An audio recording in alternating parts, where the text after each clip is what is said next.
Good morning or evening. Um, this is kind of an additional thought on this week's reading, and we're just going to read in Doctrine and Covenants 86. This was talking about the wheat and the tares, and I'm just getting to the point where I wanted to read. And something's been sticking on my mind. I know we talked about um, these scriptures earlier this week, but something uh, stuck in my mind, and so I thought I'd bring it up here, and that is this verse that says, so, well, let's start above it. So, the wheat and the tares were starting to come up, um, springing up, and as yet tender, and then they notice that there's tares and wheats growing together. Behold, verily I say unto you, the angels are crying unto the Lord day and night, who are ready and waiting to be sent forth to reap down the fields. But the Lord saith unto them, Pluck not up the tares while the blade is yet tender, for verily your faith is weak, lest you destroy the wheat also. Now, I'm not quite sure all of the implications of this. Here it says, Therefore let the wheat and the tares grow together until the harvest is fully ripe. Then ye shall first gather in the wheat from among the tares, and after gathering the wheat, behold, and lo, the tares are bound in bundles, and the field remaineth to be burned. But the thing that I got out of this is, it says, Pluck not up the tares while the blade is tender. Then it has in the brackets, For verily your faith is weak, lest you destroy the wheat also. So, whose faith is weak? Well, it sounds like it's the angels that want to um, uh, be sent forth to reap down the fields. Now, you might say also those of us that just feel like, oh, this is so bad. Why don't we just have the wicked people destroyed or whatever? And I think the Lord is trying to teach something here, and I might be getting it wrong, but it's right for my situation, I guess. I keep coming back to the fact that is there times when I feel like giving up on someone who is struggling or not struggling, who's given up on the church or something, or gone away from the church, and feel like they've turned their back completely to something that is precious to me. And the Lord is saying, yeah, but your faith is weak right now. I'll get to that in a second, but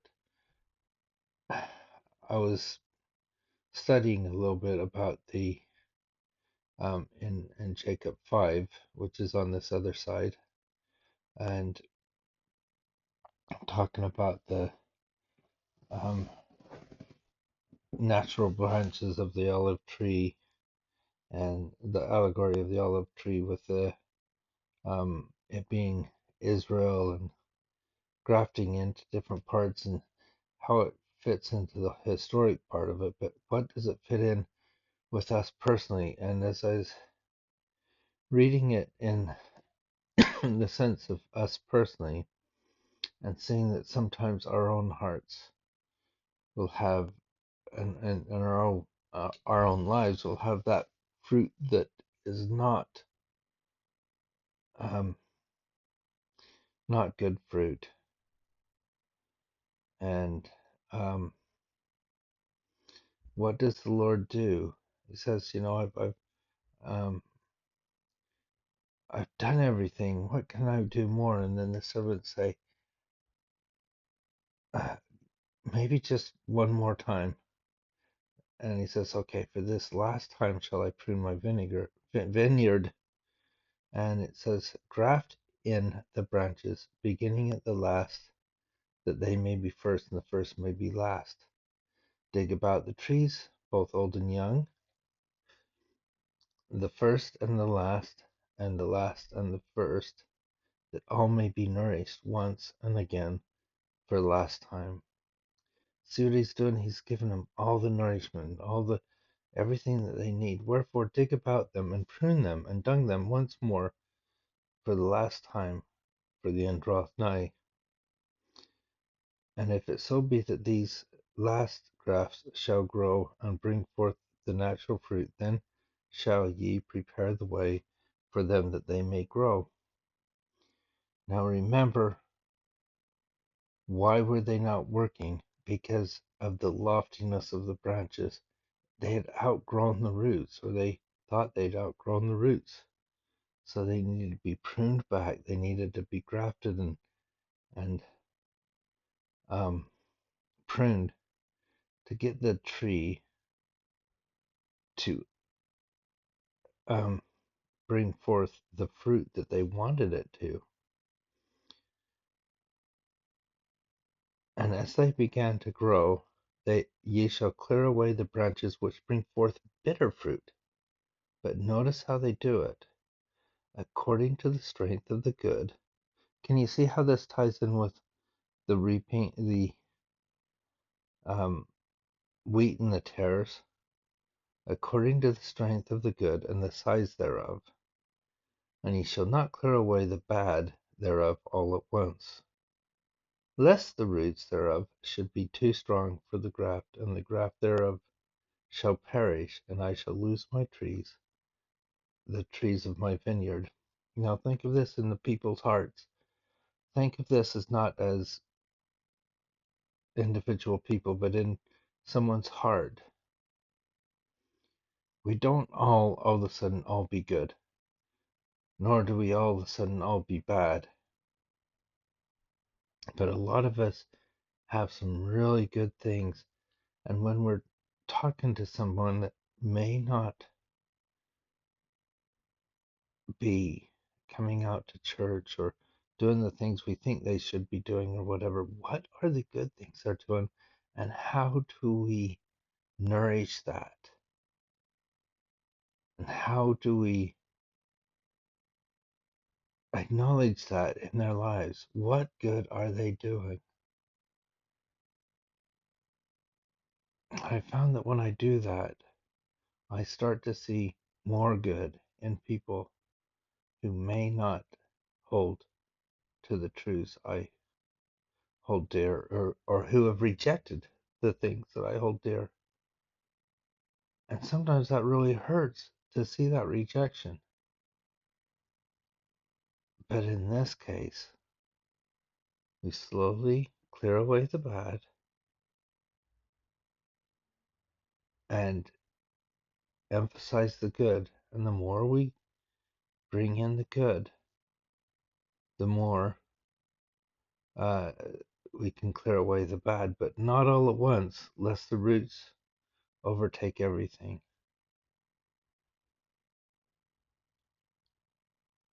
And it says here, wherefore ye shall clear away the bad according to the good shall grow, that the root and the top may be equal in strength, until the good shall overcome the bad, and the bad be hewn down and cast into the fire.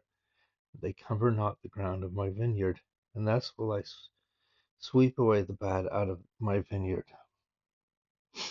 So we put that here with the um, wheat and the tares, and in a way we're doing the same thing. We're letting them all grow up together, and then we're gathering in that which is good and burning that which is bad. The reason why this has struck me so deeply this time, I guess, is I've had someone very dear to me decide they are not coming out to church, that they're um, actually almost anti anything to do with church. When I pray about this individual, I get a very strong impression. And the one thing I keep getting is have faith. Now, I don't know why, but I just have faith in them. I have faith that things will work out for them. And it's so hard to see. But when I read this and I realized that it says, it's talking about the tender branches and things, it doesn't say for their faith is weak. The um, tender blades of wheat are not where the faith is weak. It is in those that harvest those, that will be harvesting those, that need to have that faith that they can grow up and they can be nourished still, and that the wheat can grow and be brought in even with the tares there, and that we can separate the wheat from the tares as they grow and become ready to be harvested. Now, this doesn't fit completely in the sense that these trees, they prune and they dig and everything, and they cut back and you can see it, but it's the same. It's supposed to be about the same time period where the wheat and the tares and the um, vineyard is all being pruned, and it covers the same time in history.